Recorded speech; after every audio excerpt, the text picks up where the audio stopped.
नमस्कार दोस्तों। हर एक दूसरा इंसान एक दूसरे इंसान के पीछे भाग रहा है।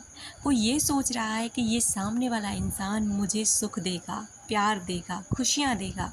लेकिन यहीं पर हमारी सबसे बड़ी गलती होती है, क्योंकि अगर उसके पास प्यार होता, उसके पास खुद से खुशियाँ होती या उसके पास खुद से अपनी सेल्फ वैल्यू होती, तो वो किसी और के पीछे नहीं भाग रहा होता।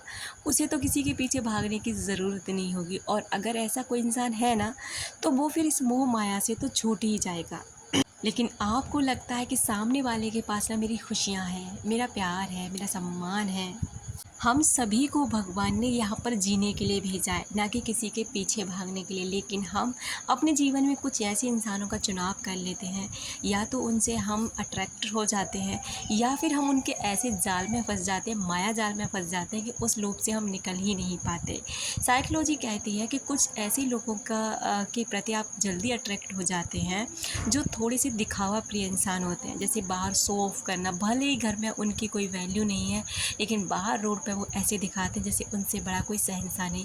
भले ही घर में खाने के लिए नहीं है, लेकिन बाहर पैसे ऐसे उड़ाते हैं जैसे उनके पास कितने सारे नोट हैं, भले ही उन्हें कर्जा लेके आना पड़ रहा है। वो स्टाइल में अपनी बाहर अपनी छवि दिखाने में कोई भी कसर नहीं छोड़ते, चाहे भले ही उनका बैकग्राउंड कितना भी गड़बड़ा रहा हो, कितना भी परेशान कर रहा हो। लेकिन लड़कियां हों या लड़के हों, ऐसे लोगों के प्रति बहुत जल्दी अट्रैक्ट हो जाते हैं। लेकिन ऐसे लोग ना किसी एक के बन के कभी नहीं रहते, इनके पीछे आप अपना जीवन बर्बाद करते हैं। तो इन्हीं चीज़ों से बाहर निकलने के लिए ना हमें कुछ चीज़ों का सहारा लेना पड़ता है। दोस्तों, अगर आपके साथ भी कुछ ऐसा है कि आप डिप्रेशन के शिकार हैं, या फिर आप एंजाइटी के शिकार हैं, या फिर आप ब्रेकअप दर्द से, या कोई भी तरीके का दर्द है ना, तो आप अगर इस टेक्निक को करेंगे रियली, आप उससे बहुत जल्दी छूटने लग जाएंगे। देखिए, कुछ भी करने के लिए ना हमें कुछ करना पड़ता है, कुछ भी पाने के लिए हमें थोड़ी सी मेहनत करनी पड़ती है। तो वहीं पर ना आपको क्या करना है, एक 3-3-3 टेक्निक होती है।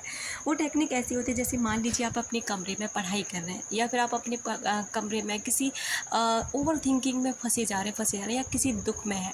तो ये टेक्निक ना वहाँ बहुत अच्छे से काम आती है। जैसे कि मान लीजिए आपको क्या करना है, जैसे आप कमरे में बैठे हैं, तो उसी समय ना उस कमरे में किसी 3 चीज़ों पर फोकस करें। जैसे कि इसमें लाइट कितनी है, लाइट, टीवी है, लैंप लगा हुआ है, टेबल है, चेयर है, बेड है, तस्वीरें हैं, कारपेट है, कोई भी ऐसी चीज़ें आपके इस कमरे में। केवल 3 चीज़ों पर फोकस करना है, सारी चीज़ों पे नहीं करना है, इनमें से 3 चीज़ों का चुनाव करें। उसके जस्ट बाद आप 3 तरह का साउंड सुनने की कोशिश करें। आप इस साउंड को, जैसे फ़ैन का साउंड है, वो साउंड हो रहा है, कोई टीवी बाहर चल रही है, कोई झगड़ा कर रहा है, कहीं से शोर सुनाई दे रहा है, कोई म्यूज़िक है, यानी 3 तरह के साउंड पे ना आप फोकस करें। तो हवा का भी साउंड हो सकता है। उसके बाद ना 3 तरह की स्मेल करने की कोशिश करें, यानी कि कोई भी फ्रेगनेंस, जैसे ड्यू की आपके कमरे में ड्यू होगा, उठकर जाइए, उसकी फ्रेगनेंस लेने की कोशिश करें। आपके कमरे में जैसे पाउडर रखा है, आप पाउडर की फ्रेगरेंस फ़ील करें। कमरे में आपकी जैसी भी स्मेल आ रही है इस समय, फ्रेगरेंस कैसी भी आपको आ रही है ना, उसको फ़ील करने की कोशिश करें। जब आप इन 3 चीज़ों के फोकस करते हो ना, तो आप देखेंगे कि आपका दिमाग ना वो ओवर थिंकिंग वाले लूप से ना हट गया है, क्योंकि अब आपने ना अपने दिमाग को एक काम दे दिया है। और जब भी आप इसको काम देते हो ना, तो ये अलर्ट हो जाता है, और जैसे ये अलर्ट हो जाता है ना, तो जिस काम पे ये अभी लगा हुआ था पहले से, उस काम को छोड़ करके इस नए काम पे आ जाता है। तो जब भी आपको ऐसा कुछ फील हो ना, तो ये 3-3-3 टेक्निक को ज़रूर यूज़ करके देखें। ये बहुत अच्छी टेक्निक है और बहुत अच्छे तरीके से काम करती है। अब इसमें हम आगे बढ़ते हैं। कहते हैं कि जब भी आपको कोई तकलीफ़ हो ना, तो आप सबसे पहली बात, आप अकेले रहने से बचें। आप कभी अकेला खुद को ना छोड़ें, ना आप बंद कमरे में बैठें, बल्कि आप कोशिश करें सबके साथ बैठने की। आपको सबका साथ अच्छा नहीं लग रहा, तो बाहर निकल के जाइए, बाहर घूमिए, कुछ भी करिए, लेकिन खुद को अकेलेपन से बचा कर रखिए। दूसरा है, रोएं, खूब रोएं। अगर आपको रोना आ रहा है ना, तो अपने ये मत सोचो नहीं मुझे रोना नहीं है, मुझे स्ट्रॉन्ग बन के दिखाना है, ये करना है, बिल्कुल भी नहीं। अगर आपको उस समय रोना आ रहा है, तो जी भर के रो लीजिए। आप अपने बाथरूम में जाइए, बाथरूम का गेट बंद करिए और खूब रोइए, चीख कर रोइए। जैसे भी आपको रोना आ रहा है ना, आप रो लीजिए, क्योंकि रोने से ना क्या होता है ना कि आपके जितने भी ज़्यादा इमोशंस हैं ना आपकी बॉडी के अंदर, वो सारे आंसुओं के ज़रिए बाहर निकलेंगे। तो आप खुद को रोने से ना रोकें। लेकिन इसका मतलब ये बिल्कुल भी नहीं है कि आप 24 घंटे रोते रहें, बल्कि ये भी उस समय का है जब आपको नहीं रुका जा रहा है और आपको रोना है। उसके बाद में तीसरे नंबर पे आता है खुद का साथ दें। कोशिश करें कि आप खुद को सँभालें। मान लीजिए आप किसी भी जगह पर हैं, तूफ़ान, आंधी आ रहा है और आप जितना वहाँ छटपटाएँगे, इधर-उधर भागेंगे, उतना ही आपको नुकसान होगा।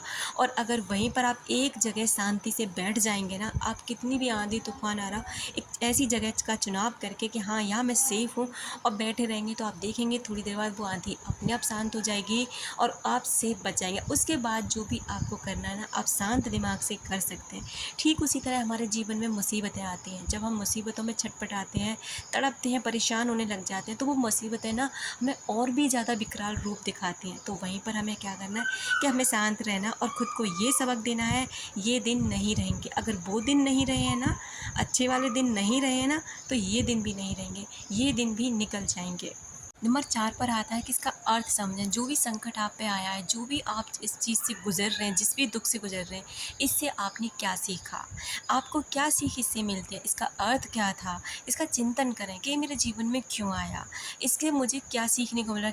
आप बुरा तो बिल्कुल मत सोचें कि मेरे साथ क्यों हो रहा है, मेरे साथ ये सब हो रहा है। बिल्कुल भी बुरा सोचने की आपको ज़रूरत नहीं, बल्कि चिंतन करें कि आपको क्या सीख मिल रही है। अगला अर्थ है मन हल्का करें। चाहे आपको रोने से, चलने से, किसी के पास बैठने से, कमरे में बंद होने से, जैसे भी आपको शांति मिल रही है ना, खुद को शांत रखिए।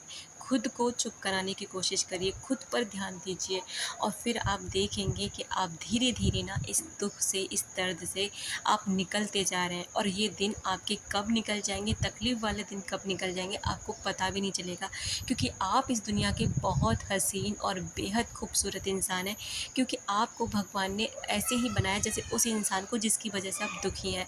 उस इंसान का कुछ भी नहीं है। अगर वो आपको छोड़ के गया है ना, आप जैसे इंसान को छोड़ के गया है, तो ज़ाहिर-सी बात है उसे कहीं सुकून नहीं मिल सकता, क्योंकि उसका कर्मा उसके साथ है और उसे मिलेगा ही मिलेगा, एक दिन ज़रूर मिलेगा। लेकिन आपको बुरा सोचकर, बुरा महसूस करके, बुरा अपने साथ करके खुद को तकलीफ़ में नहीं डालना, बल्कि आपको अपने कर्मों से, अपने थॉट्स से अपने जीवन को सुंदर बनाना है। क्योंकि आपका जीवन सुंदर है, परमात्मा ने आपको इतना प्यारा और खूबसूरत जीवन दिया है, तो इसे अच्छे से जी लीजिए।